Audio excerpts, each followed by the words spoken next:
Everyone, എങ്ങനെ പോകുന്നു പഠനമൊക്കെ? അപ്പോൾ നമ്മുടെ ASM, HS ഇങ്ങനെയുള്ള എക്സാമിനൊക്കെ ഇനി ഒരു മാസമേ ടൈമുള്ളൂ. അതുകൊണ്ട് ഞാനൊരു ടൈം ടേബിൾ സെറ്റ് ചെയ്യാമെന്ന് വെച്ചു. ഇതുപോലെ ഒരു Day 1, Day 2 അങ്ങനെ എഴുതി ഒരു ഡൂ ലിസ്റ്റൊക്കെ ഉണ്ടാക്കി അങ്ങനെ വയ്ക്കാമെന്ന് വിചാരിച്ചു. കാരണം അങ്ങനെ ചെയ്ത് കഴിഞ്ഞാലുള്ള ഗുണം, നമ്മൾ അതൊന്ന് കംപ്ലീറ്റ് ചെയ്യാൻ വേണ്ടി നമ്മളെ തന്നെ ഒന്ന് പുഷ് ചെയ്യും.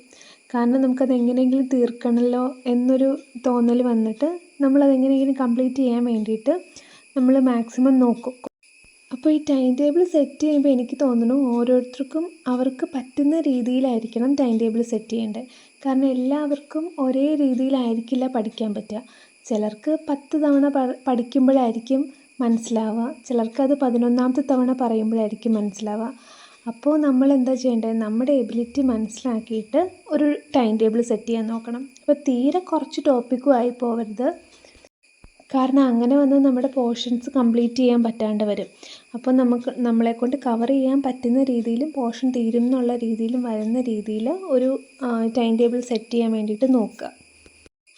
ഇല്ലെങ്കിൽ പിന്നെ നമുക്ക് പോർഷൻസ് അല്ലെങ്കിൽ ഈ ഡൂ ലിസ്റ്റിൽ പറയുന്ന പോലെ തീർക്കാൻ പറ്റിയില്ലെങ്കിൽ അതൊരു ബേർഡനായിട്ട് കിടക്കും. പിന്നെ നമുക്ക് ടെൻഷനാവും, തീർന്നില്ലല്ലോ എന്നൊരു ടെൻഷൻ. അതുകൊണ്ട് നമുക്ക് നമ്മളെക്കൊണ്ട് പറ്റുന്ന രീതിയിൽ നമ്മുടെ എബിലിറ്റി നമുക്കറിയാം, അതനുസരിച്ച് ഒരു ടൈം ടേബിൾ സെറ്റ് ചെയ്യാൻ വേണ്ടി ശ്രമിക്കുക. അപ്പോൾ ഞാനത് എല്ലാം നോക്കിയിട്ട് ഞാൻ സിലബസും പോർഷൻസ് ഞാൻ കംപ്ലീറ്റ് ചെയ്തിട്ടുള്ള നോട്ട്സും ഇനി കംപ്ലീറ്റ് ചെയ്യാനുള്ള നോട്ട്സും ഇതെല്ലാം കൂടി വെച്ചിട്ട് ഞാനൊരു ടൈം ടേബിൾ സെറ്റ് ചെയ്യുകയാണ്.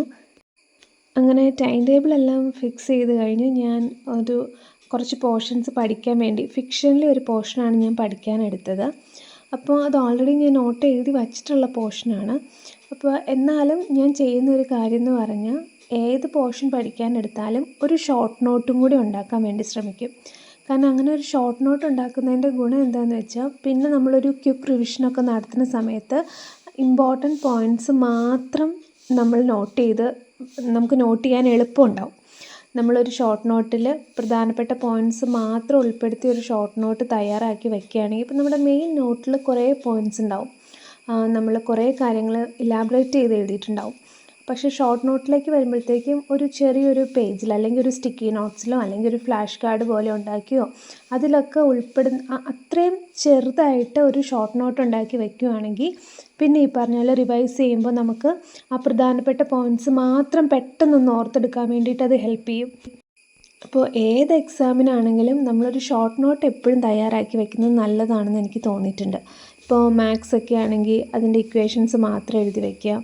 അതുപോലെ തന്നെ സയൻസ് ആണെങ്കിൽ ഇൻവെൻറ്ററുടെ പേരോ അല്ലെങ്കിൽ ആ വർഷമോ അങ്ങനെ ഓരോ കാര്യങ്ങൾ മാത്രം നോട്ട് ചെയ്ത് വയ്ക്കുന്ന രീതിയിൽ, അല്ലെങ്കിൽ ഇപ്പോൾ ലിറ്ററേച്ചർ പഠിക്കുകയാണെങ്കിൽ ക്യാരക്ടേഴ്സിൻ്റെ പേര് അല്ലെങ്കിൽ റൈറ്ററുടെ പേര്, അദ്ദേഹത്തിന് ലഭിച്ചിട്ടുള്ള ബഹുമതികൾ, ഇങ്ങനെയുള്ള കാര്യങ്ങൾ മാത്രം വരുന്ന രീതിയിൽ അത്രയും പ്രിസൈസായിട്ട് അത്രയും ചെറുതായിട്ടൊരു നോട്ട് എഴുതി വയ്ക്കുകയാണെങ്കിൽ അത് നല്ലതായിരിക്കും. സോ അത്രയേ ഉള്ളൂ. അപ്പോൾ എല്ലാവരും നന്നായിട്ട് പ്രിപ്പയർ ചെയ്യുക. Do it well. Have A great day. Thank you.